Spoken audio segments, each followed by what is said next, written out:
안녕하세요. 저는 졸지에 한 아이를 홀로 키우게 된 이혼녀입니다. 저도 수많은 사연자들 중에 하나가 될 수 있는 사람이었다는 걸 여태 모르고 살았네요. 제가 겪은 불행에 대해선 저 또한 무지했고 안일했다는 걸 지나고 나서 후회를 하고 있습니다. 이혼을 한 지 얼마 되지 않아서 아직까진 남편의 빈자리가 느껴지긴 하지만 이것도 곧 적응이 되겠죠.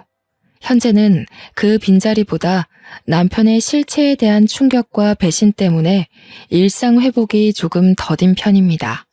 어딘가에는 제 사정을 터놓고 정리를 끝내야 저도 마음을 다잡을 수 있지 않을까 싶네요. 그간 남편의 실체를 알기까지 오래 지켜본 것이 아니었고 정말 훅 스쳐가듯 해결이 나버린 일들이었어요. 제가 이혼을 마음먹기까지 얼마나 섬뜩하고 어처구니 없는 일을 당했는지 좀 들어봐 주셔요.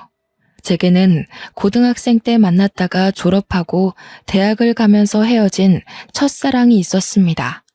풋풋했던 학생 때의 연애였고 성인이 되면서 자연스레 잊혀진 인연이기도 했죠.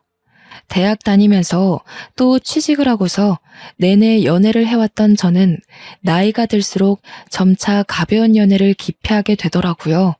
사람 만나는 것에 책임이 막중하게 느꼈다기보다는 연애하면서 한량 같은 시간을 흘려보내기엔 저의 불안한 미래가 더 걱정이었어요. 20대 후반이 되면서 연애보다는 앞날 개척이 제겐 더 중요한 일이 되어버렸거든요. 그렇게 이성 만나는 걸 잠시 중단했을 시기가 있었어요. 친구들이 주선해준다는 소개팅도 귀찮아서 거절하고 있던 차에 정말 우연찮게 다시 첫사랑과 재회를 한 거였습니다.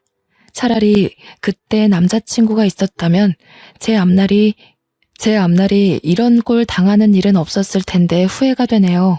첫사랑을 만난 건 다름 아닌 고향을 방문했을 때였습니다. 제가 살던 고향은 촌은 아니지만 그래도 도시에 비해 시골이었어요. 시에서 학교가 총 5개 있었는데 그중 남녀공학은 2개 있었고요.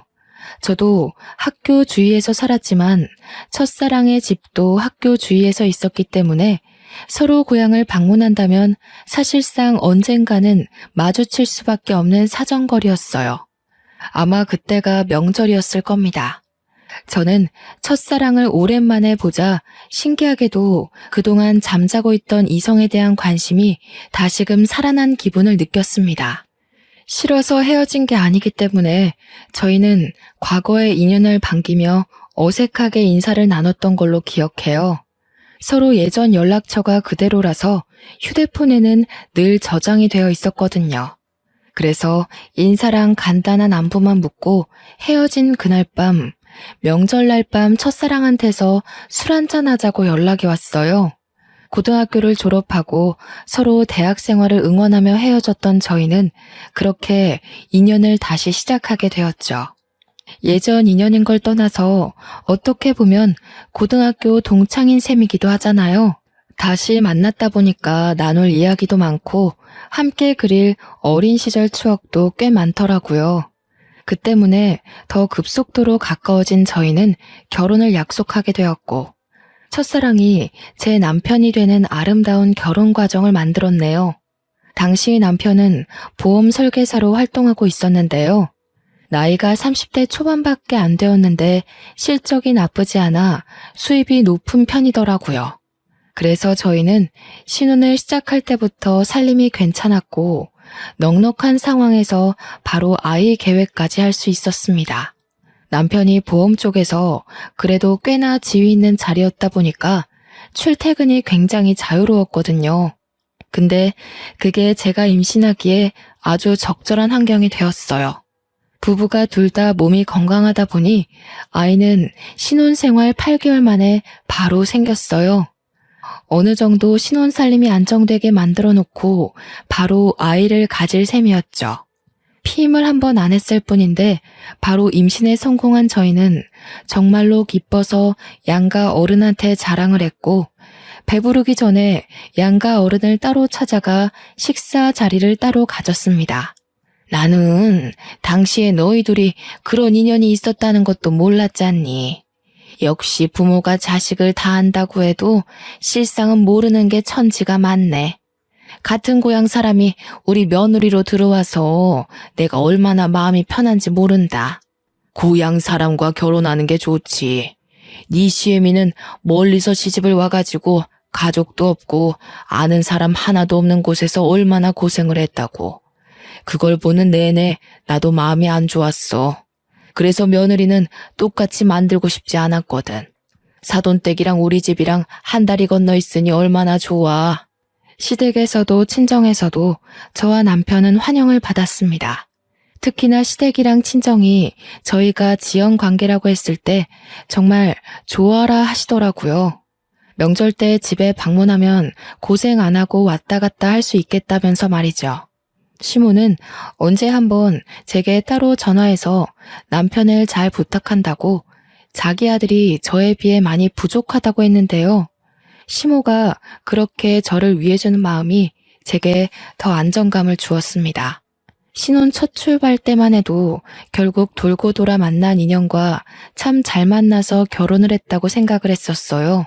당시에는 남편과 운명적으로 시작한 만남이 너무 신기해서 혹시라도 우리가 만나지 못했더라면 이런 행복도 못 누리고 지나쳤을 기회였겠지 싶은 생각도 들 만큼 좋았습니다. 남편도 매번 저더러 역시 가슴속에 남는 사랑은 첫사랑밖에 없다면서 저와 결혼한 걸 무척 행복해했어요. 남편과 저는 우리 아이 건강하게 낳아서 아이한테도 우리가 느끼는 행복을 꼭 전해주자고 다짐을 굉장히 많이 했습니다. 저는 차차 산모에 대한 몸가짐을 하기 위해 직장에다 육아휴직을 냈고 집에서도 이런저런 임신 정보나 육아 지식을 많이 공부하며 지냈어요. 남편은 제가 임신한 기간 동안 정말 많이 신경을 써줬는데 덕분인지 저는 내내 마음이 편했습니다. 명색이 산모인데도 입덧 한 번 하지 않고서 다른 산모들에 비해 나름 편하게 보냈죠. 출산 과정에서도 남편이 저보다 더 긴장한 채 아이를 기다렸다고 들었습니다. 간호사가 나중에 말해줬는데 제가 출산하느라 고비를 넘기고 있을 때 남편이 울었다는 거 아니겠어요? 그 때문에 힘들었던 과정 싹 잊히고 웃음만 나왔네요. 임신과 출산 정보 때문에 인터넷 검색을 하다가 알게 된 건데 어떤 남편은 태어난 아이를 바로 보고 정이 떨어지기도 한다더라고요. 또 출산을 한 아내가 더 이상 여자로 안 보인대요.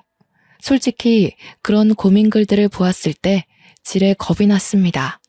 아이를 가진 건 너무 기쁜 일이지만 남편의 마음이 변할까봐 걱정도 많이 되었어요. 그런데 괜한 고민이었더라고요. 제 남편은 태어난 아이를 바로 안아보면서 너무 사랑스런 눈으로 바라보았고 저더러 수고했다고 땀으로 범벅된 저를 한참이나 어루만지며 머리카락을 정리해 주었습니다. 또 하나 마음에 걸리는 게 있다면 남편이 그토록 원했던 딸이 아니라는 게 좀 걸렸어요. 남편은 결혼하기 전부터 딸을 갖고 싶다는 말을 종종 얘기하곤 했었는데요. 대부분 첫째라면 대부분 아들 낳고 싶어 한다는 말도 많이 들었거든요. 그런데 남편은 희한하게 딸을 좋아하더라고요. 요즘엔 딸이 최고라면서 자기 주변에 결혼한 친구가 있는데 친구 딸이 친구한테 애교 부리는 거 보고 그렇게 끔뻑 죽겠더랍니다. 아들은 애교가 많아도 엄마한테나 부리지 아빠한테는 잘 안 부린다고 하네요. 그래서 회복실로 돌아온 저는 남편과 둘만 공간에 남겨졌을 때 혹시나 하고 물어봤어요. 자기 딸 원했는데 많이 아쉽겠다. 솔직히 애 성별 처음 알았을 때 실망하긴 했지. 괜찮으니까 말해봐. 나도 자기처럼 딸에 대한 아쉬움이 있어서 그래. 무슨 소리야. 물론 자기 닮은 딸 갖고 싶었던 건 맞지만 내가 저렇게 예쁜 아들을 두고 어떻게 실망을 해. 딸이야 둘째나 셋째로 또 만들면 되는 거고. 지금은 그저 민우가 너무 예뻐서 딸 생각 전혀 안 나. 남편은 벌써부터 휴대폰으로 아들 물건 쇼핑한다고 저한테 이것저것 물으며 정신이 없었습니다. 다행이었어요. 남편이 제가 임신 소식을 알렸을 때부터 딸 소리를 입에 달고 다녀서 당연히 실망했을 거라고 생각했거든요. 생각해보면 제 생각이 어렸던 거죠. 세상에 어느 부모가 자기 원하는 성별의 아이가 안 태어났다고 실망을 하겠습니까? 남편을 보는 제 마음이 너무 작은 그릇이었나 봅니다. 어느덧 아이가 3살이 되고 아들이 어린이집을 가게 될 시점에 제가 직장에 복귀를 하려고 했습니다. 그런데 남편이 무슨 소리 하냐면서 긋고 말리더라고요. 벌이가 아쉬운 것도 아닌데 왜 벌써 일하려고 해? 돈은 내가 뼈 빠지게 벌어올 테니까 당신은 당신 몸이랑 아이 생각만 해. 이때만 해도 제가 전생에 무슨 큰 공을 세웠길래 이리 훌륭한 남편을 얻게 되었는지 하늘에 감사할 따름이었습니다. 남편은 그동안 제게 신경을 쓰느라 고객 관리에 소홀할 수밖에 없었는데 그걸 몰아서 처리하느라 갑자기 바빠졌어요. 남편 출퇴근이 되게 자유롭다고 말씀드렸잖아요. 그 때문에 남편은 오로지 고객 시간에 맞춰주느라 자정돼서 집을 나서기도 했습니다. 아이가 어린이집을 다니면서부터 남편이 유독 자정부터 새벽을 들락날락거리다가 아침에 기절하는 경우가 많았어요. 남편이 이렇게 바빠지니 문득 제가 임신한 기간 동안 남편이 정말 일 대신 나한테만 신경을 써주는구나 하면서 미안하더라고요. 아무리 그동안 일에 소홀했다고 해도 그렇지 회사에서 사람을 이렇게까지 굴리면서 일을 시키는 게 좀 너무하다 싶었습니다. 그래서 한 번은 남편한테 물어봤어요. 도대체 어떤 고객이길래 매번 사람을 새벽에 부르고 난리야? 아니, 자기 회사도 좀 너무한다. 그래도 대한민국 복지 요즘 괜찮아지고 있는 실정인데 무슨 이렇게 밤낮 없이 사람을 뛰게 만들어. 아, 몰라. 진짜 피곤한 사람이야. 그동안 일 게을리했으니까 벌 받는 게 마땅하지. 내가 또 좀 잘하는 보험사야? 당신 남편이 고객한테 얼마나 인기 많은 직원인지 모르지? 당신이 무슨 돈 버는 기계도 아니고 어떻게 조정 안 돼? 아무리 그래도 사람이 새벽엔 잠을 자야지. 괜찮아. 나 아직 젊잖아. 한참 젊을 때 바싹 벌어놔야 우리 민우 나중에 하고 싶다는 거 다 시켜주지. 민우만 잘 커주면 나 24시간도 뛸 수 있어. 형편이 어려운 상황도 아닌데 이렇게 부지런한 남편을 보니까 굳이 이러지 않아도 되는데 싶었습니다. 하지만 온전히 남편의 일이었고 제가 감히 터치할 수 있는 영역이 아니라고 생각했어요. 또 남편이 아들 위해서 열심히 일을 하고 애쓰는 건데 거기다 대고 일하지 말고 쉬라고 말릴 수도 없는 격이었고요. 그래서 저는 걱정 대신 내조에 신경을 잔뜩 쓰기로 결심했습니다. 남편이 좋아하는 음식과 기력을 보충할 수 있는 요리를 하루에 한 번씩은 꼭 밥상에 올렸어요. 남편도 저의 정성을 알아주는 건지 매번 힘이 불끈 난다고 안아주고 출근을 했습니다. 아이가 생겼다고 해서 신혼생활은 전혀 방해되지 않았어요. 저와 남편은 늘 서로를 존중하며 연애 못지않게 풋풋한 시간을 보냈죠.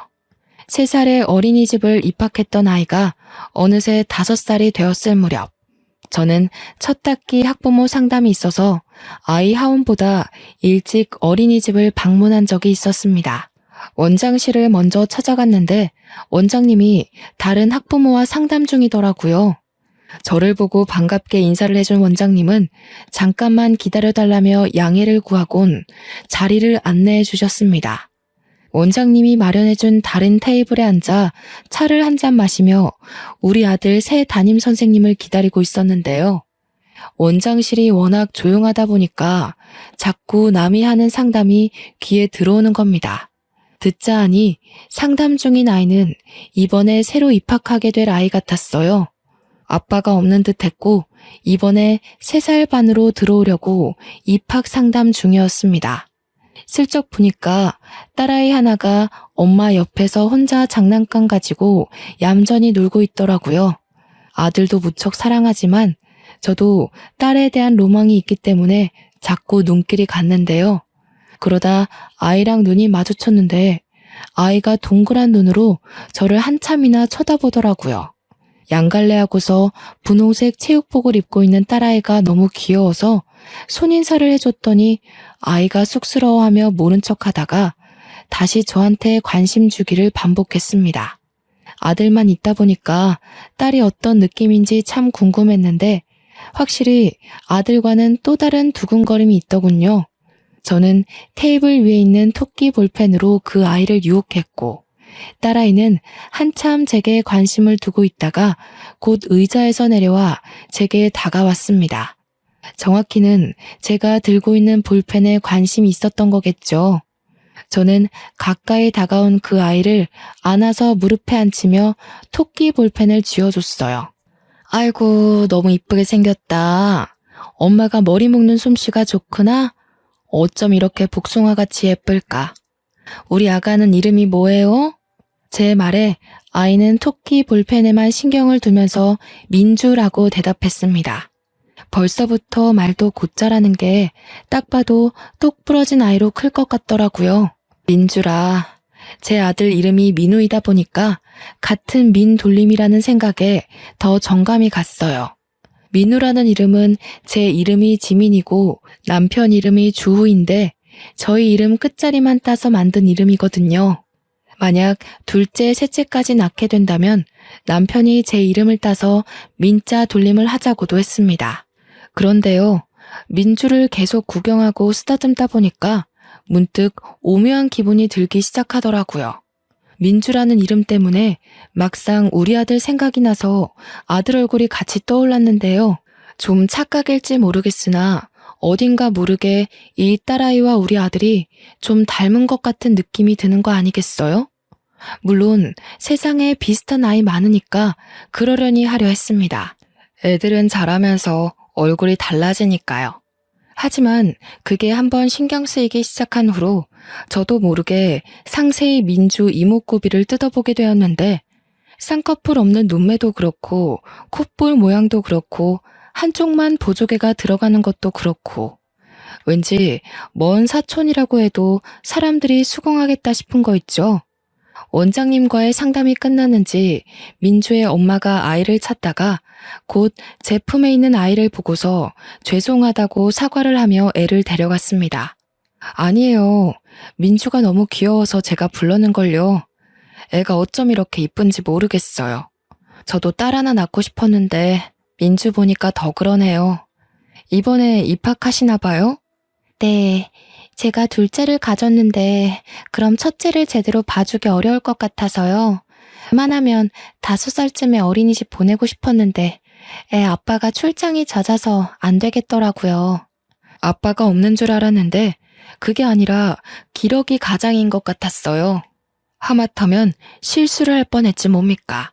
그렇게 민주 엄마와 간단히 안면을 트고서 저도 상담을 마친 뒤 우리 아들과 같이 하원을 했습니다.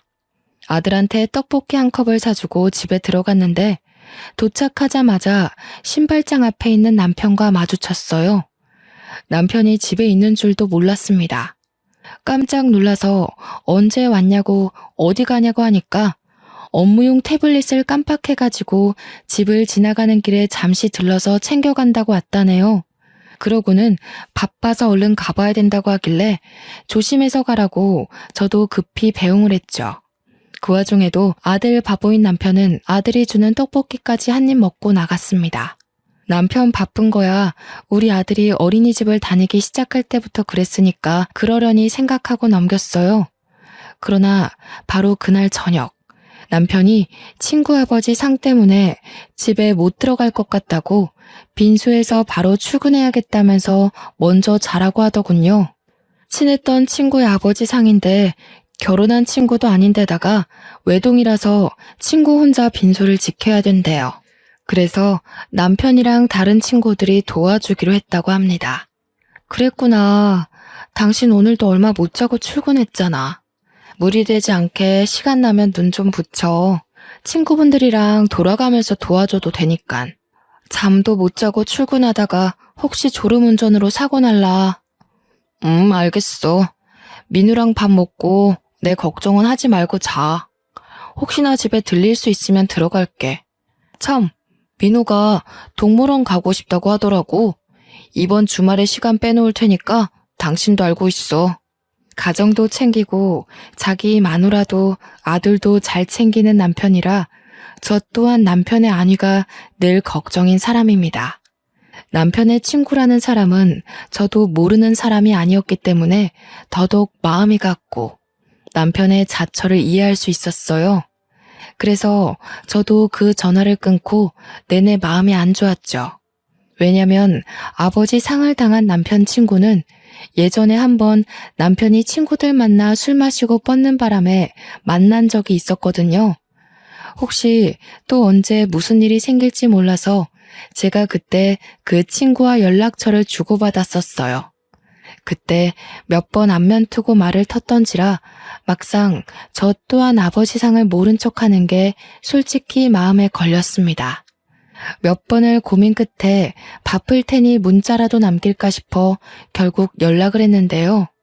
그런데 생각보다 빨리 날라온 친구의 답장에서 저는 한동안 머릿속이 텅 비어졌습니다. 남편 친구가 전혀 제 말을 이해하지 못하는 거 아니겠어요? 저한테 영문 모르는 답장을 잔뜩 보내더니 오히려 제 말에 남편 친구가 놀라서 전화를 걸어오지 뭡니까? 아버지 상이라뇨? 제 아버지 돌아가신 지가 언젠데요.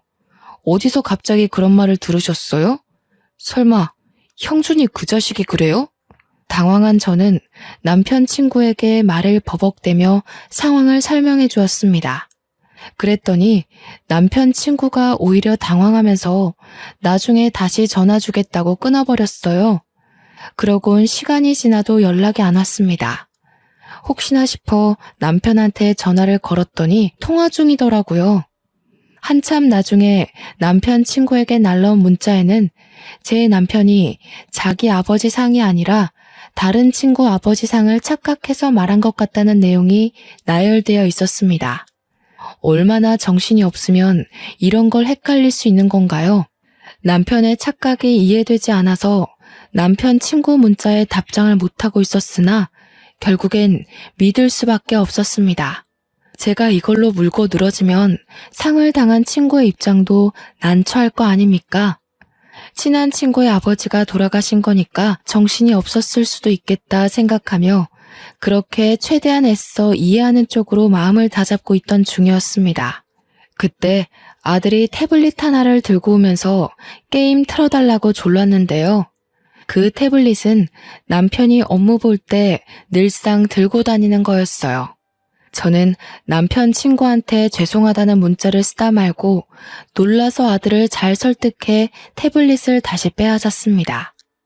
그런데 남편이 분명 낮에 태블릿 챙겨간다고 집에 들렸지 않습니까? 어째서 이게 아들 손에 있는 걸까요? 남편이 쓰는 태블릿은 이거 하나인 걸로 알고 있는데 남편이 집에서 챙겨갔다는 기계는 뭘까요? 그날따라 이해 안 되는 남편의 태도가 많았습니다. 때마침 번쩍하고 켜진 태블릿 화면에는 저는 깜짝 놀라고 말았습니다. 웬 아이 얼굴이 있었는데요. 당연히 그 사진의 주인공은 우리 아들이었어요. 그런데 제가 놀랐던 건 잠금 화면이 아니라 내부 화면이라는 거죠. 손가락으로 살짝만 건드려도 잠금 화면이 넘어가는데 남편은 귀찮아서 기기에 잠금을 걸지 않거든요. 그렇게 쉽게 잠금 화면을 열고 다시 들어갔더니 우리 아들이 아닌 웬 어린 여자아이의 사진이 담겨 있는 겁니다. 그 여자애는 제가 어디서 유심히 봤던 아이의 얼굴이었어요. 바로 낮에 원장실에서 봤던 민주라는 딸아이였죠. 이 아이 사진이 왜 여기 있을까는 제게 긴 고민이 되지 않았습니다. 민주 사진을 보자마자 민주의 얼굴이 다시 떠올랐는데 왜 그렇게 정감이 가고 익숙한가 했더니 우리 아들이 아닌 제 남편과 이목구비가 똑 닮은 거 아니겠습니까? 그걸 깨닫는 순간 제 머릿속 회로는 남편의 모든 모습을 의심하기 시작했고 온몸의 털이 바짝 솟았습니다. 대체 이게 무슨 의미일까요? 왜 제 남편과 이 여자애가 닮았으며 왜 남편 태블릿에 이 딸아이의 사진이 저장되어 있는 거죠? 민주는 저도 낮에 어린이집에서 본 게 처음이었어요. 남편이 민주 사진을 갖고 있다는 건 저보다 더 먼저 민주를 알고 있어야만 가능한 일이지 않습니까? 그 사진만 바라보며 멍청하게 서 있던 저는 머릿속에 떠오르는 또 다른 사람, 민주 엄마를 생각하자 출장을 많이 간다는 민주 아빠의 존재가 설마 내 남편은 아닐까 하는 의심이 들기 시작했어요. 한번 꼬리를 문 의심은 걷잡을 수 없이 번져갔고 저의 온 머릿속을 지배하고 말았습니다. 저는 남편 곁에서 언뜻 봤던 고객 정보 데이터를 찾아 들어갔어요. 민주 엄마의 이름을 모르니까 수많은 정보를 뒤져도 찾기가 쉽지 않더라고요. 그러다 정말 기가 막히게 제게 하나의 목록이 눈에 들어왔는데 아기 실비보험으로 등록된 민주 이름이었습니다. 그걸 눌러보니 아이 개월수상 제가 알고 있는 그 민주가 맞는 듯 했어요. 저는 그걸 휴대폰으로 찍고 그곳에 적힌 주소를 당장 찾아갔습니다. 어처구니 없었던 건 주소가 참 익숙하더군요. 이 여자 동네가 우리 고향이지 뭡니까? 심지어 제가 학교 다닐 때 지나가면서 많이 봤던 그 아파트더라고요. 저는 친정에 먼저 들려서 아들을 맡기고 그곳을 찾아갔습니다. 경비가 없는 아파트였기 때문에 여자 집 대문 앞까지 들어온 건 어려운 일이 아니었어요. 하지만 막상 초인종을 누르는 게 겁이 났습니다. 당시에는 이걸 누르는 순간 행복했던 제 결혼 생활이 산산조각 날 게 두려웠거든요. 눌렀는데 만약 진짜 남편이 여기서 나오면 어쩌나, 친구 아버지 상을 당했다는 게 거짓이면 어쩌나, 그럼 나랑 내 아들은 앞으로 어찌 살아가야 하나 여러 가지 걱정이 들면서 눈앞에 닥친 현실을 부정하려고 망설였던 것 같아요.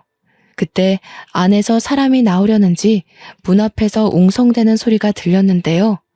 쓰레기 버리는 걸로 어쩌고 저쩌고 대화를 나누는 중이었습니다. 저는 문과 가까워진 그 목소리에서 이미 마지막 남은 희망을 모두 내던져 버렸어요.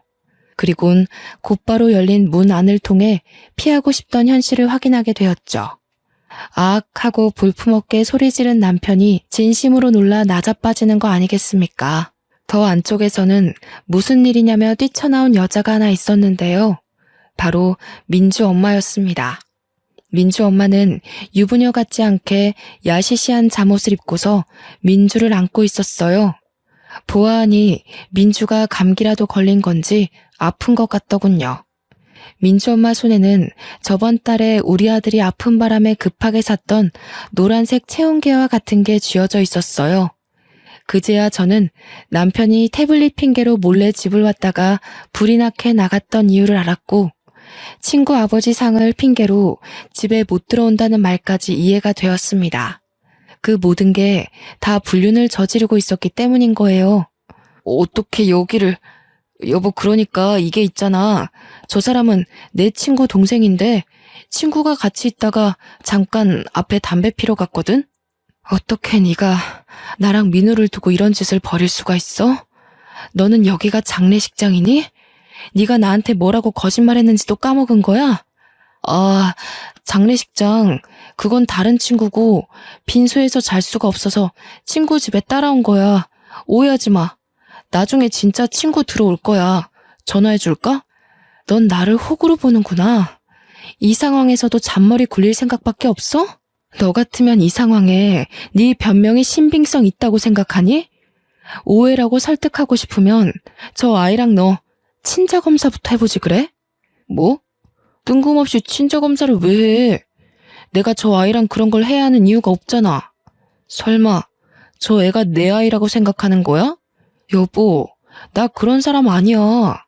그래도 명색에 한 입을 덮고 산 부부인데 내가 네 이목구비 하나 못 알아볼까 봐. 유전자라는 게 참 무서워. 저렇게 버젓이 증거를 드러내주니까 말이야. 남편을 밀치고 집 안으로 들어간 저는 그때부터 브레이크 없는 자동차처럼 발짓만 했습니다. 신발까지 신고 들어간 저는 민주의 물건을 찾기 위해 집안 물건을 뒤지며 돌아다녔어요. 그러자 민주를 내려놓은 민주 엄마가 다짜고짜 저를 쫓아와서 제 팔을 붙잡으며 막아섰습니다. 뭐 하시는 거예요? 신발을 신고 들어오면 어떡해요? 기본적인 예의도 없어요? 그쪽 남편이 오해라고 얘기했잖아요. 경찰에 신고하기 전에 당장 나가요. 예의? 그쪽은 예의가 있어서 가정 있는 남자 꼬드겨 애를 낳았습니까? 뻔뻔하게 감히 유부남 끌어들여서 살림을 차려요. 보아하니 직장도 없는 것 같은데 생활비도 다 제 남편이 대줬나 보죠? 가진 것 없는 년이 배짱만 두둑하네요. 뭐라고? 그래, 그렇다면 어쩔 건데요? 유부남들이 바람나는 이유가 뭐겠어요? 현부인한테 질리고 매력을 못 느끼니까 눈 돌리는 거 아니겠어요? 남의 집 쳐들어와서 깽판 치기 전에 스스로가 얼마나 못난 사람이었는지 반성이나 하세요. 내가 쳐들어와서 불안한가 봐요? 상상 이상으로 발악하시네. 왜요? 남편한테 아직 완전한 확신을 못 얻었나 보죠? 근데 어쩌나? 그 확신 얻기 힘들 거예요. 본부인도 나 몰라라 하고 바람피는 남자가 두 번째 여자라고 얼마나 애틋하겠어요? 뻔뻔하게 불륜을 대단한 권위인 것처럼 떠벌리는 상간녀를 보니 어처구니가 없었습니다. 우선은 제 귀로 불륜이라는 걸 확실히 들었으니 민주와 제 남편의 친자 확인만 하면 되었기에 저는 상간녀를 무시하고 욕실로 향했어요. 민주 칫솔로 보이는 작은 걸 가지고 바로 나왔죠. 그러자 상간녀가 제 손에 있는 걸 빼앗으려고 저를 붙잡더라고요. 저는 그대로 상간녀의 뺨을 후려치며 넘어뜨렸습니다. 애 생각해서 이 정도만 손 쓰는 줄 아세요. 불륜녀라니 애한테 부끄럽지도 않아요? 당신들이 잘못한 일을 왜 아무것도 모르는 저 어린아이가 감당하게 해요? 어른으로서 쪽팔린 줄 알아야지. 그래봤자 형준 씨는 우리 민주를 더 좋아해요. 형준 씨가 우리 민주를 얼마나 끼고 도는지 모르죠? 당신 집에 아들밖에 없으니까 귀가할 맛이 안 난다고 그럽디다. 아, 그래요? 딸 이름이 민주라고 했죠? 근데 그거 아시나 모르겠네. 제 아들 이름이 민우인데 제 이름 지민이랑 남편 이름 주우를 따서 지은 이름이거든요. 혹시 남편이 먼저 나서서 민주라고 짓자 하지 않던가요? 보니까 그것도 내 이름이랑 남편 이름을 따서 만든 이름 같은데요. 사실 이건 확실한 정보가 아니었고 단지 제가 어림잡은 추측이었지만 놀랍게도 제 말이 진짜인가 보더라고요. 다른 건 모르겠고 남편이 민주라는 이름을 고집했다는 것만큼은 사실 같았습니다. 상간녀가 눈에 핏줄이 설 정도로 울음을 참으면서 남편을 째려보는데 그 모습만 봐도 제 추측이 맞다는 걸 알겠더군요. 그러나 잔머리 좋은 남편은 상간녀 눈빛 다 무시하고 구석에서 몰래 머리를 굴리고 있었습니다. 상간녀와 자신의 딸 안위보다 저한테 소송당해서 명예에 실추될 걸 걱정하고 있었나 보더라고요. 제가 상간녀와 말씨름을 끝내고 대문으로 향하자 대문 곁에 서 있던 남편이 저를 붙잡았습니다. 여보, 내가 설명할게.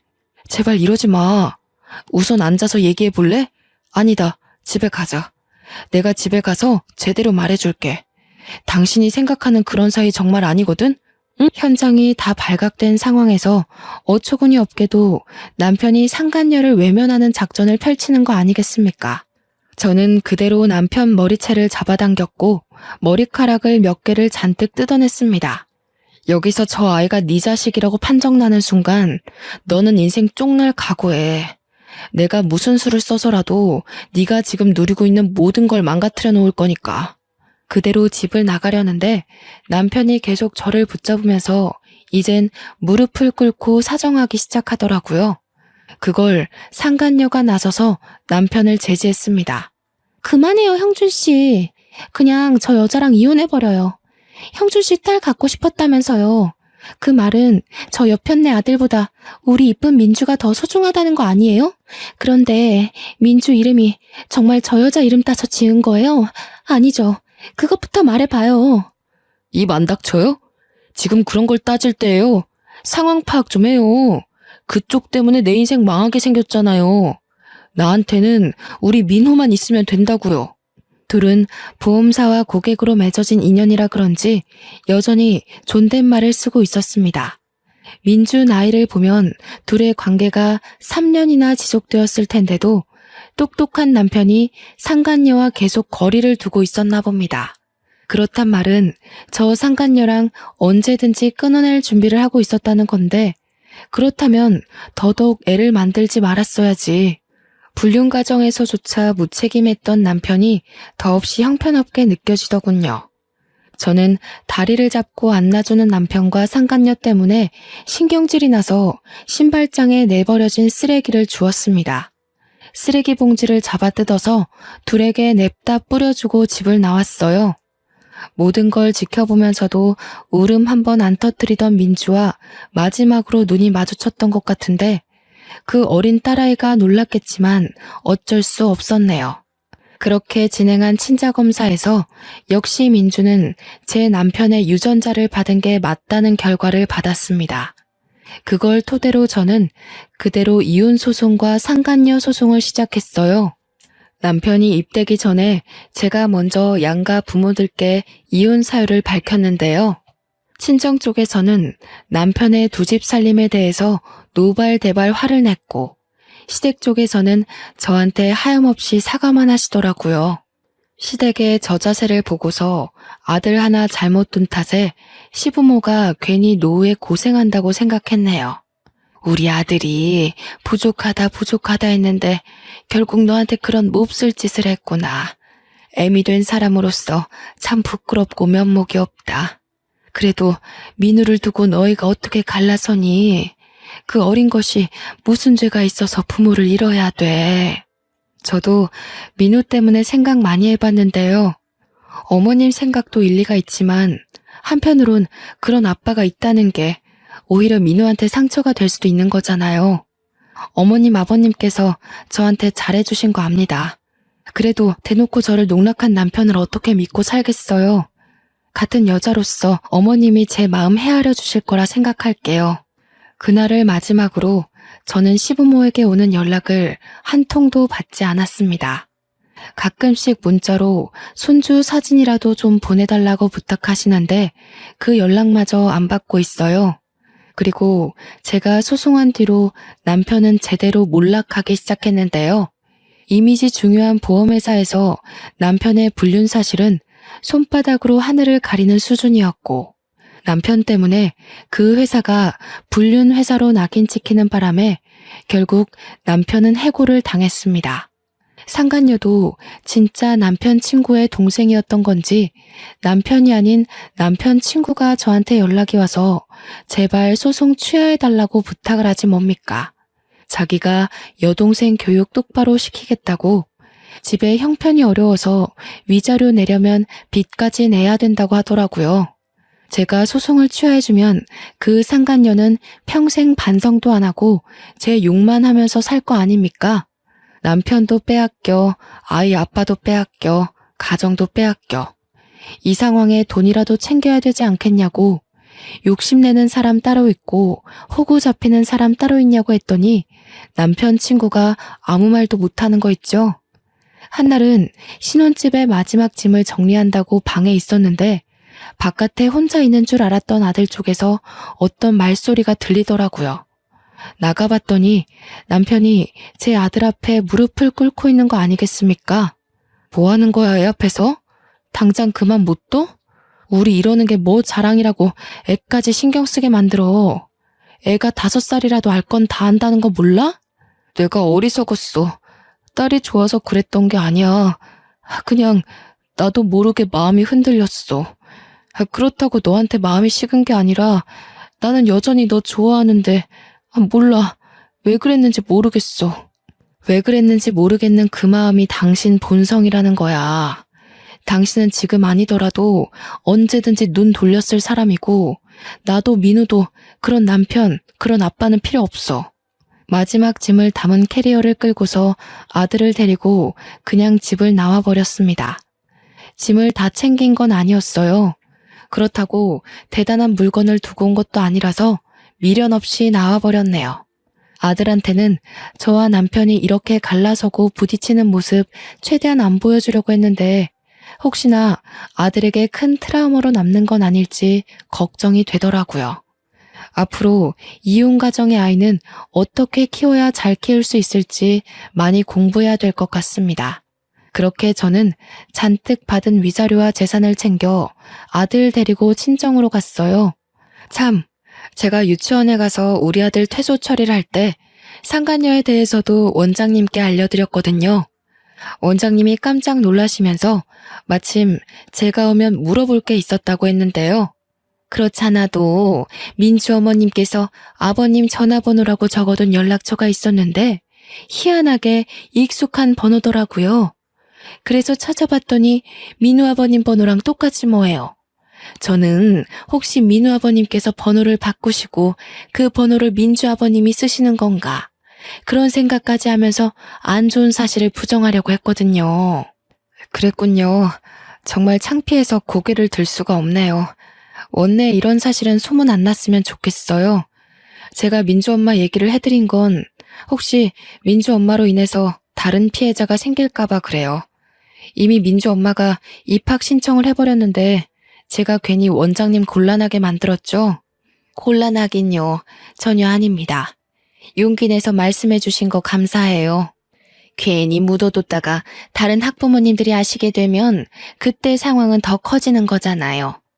원장인 입장에서 그렇게 둘 수는 없죠. 저는 마지막으로 담임 선생님과 인사를 한 뒤 유치원을 나왔습니다. 아이 유치원 졸업 때까지는 고향집에서 지내게 될 것 같은데 시댁이 그쪽에 있다 보니까 언젠가는 남편을 만나게 될 게 좀 불안하더군요.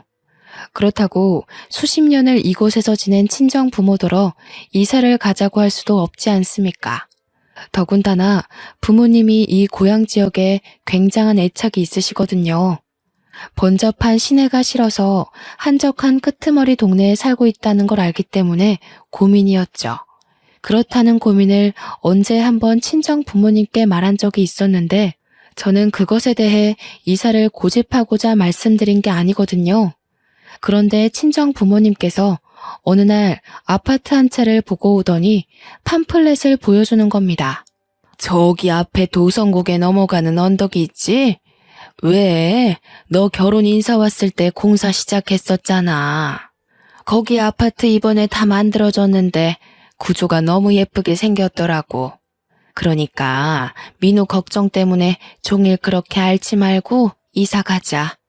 너 민우 애비 때문에 내내 밥도 제대로 못 먹고 있잖아. 민우를 어떻게 할까 싶어가지고.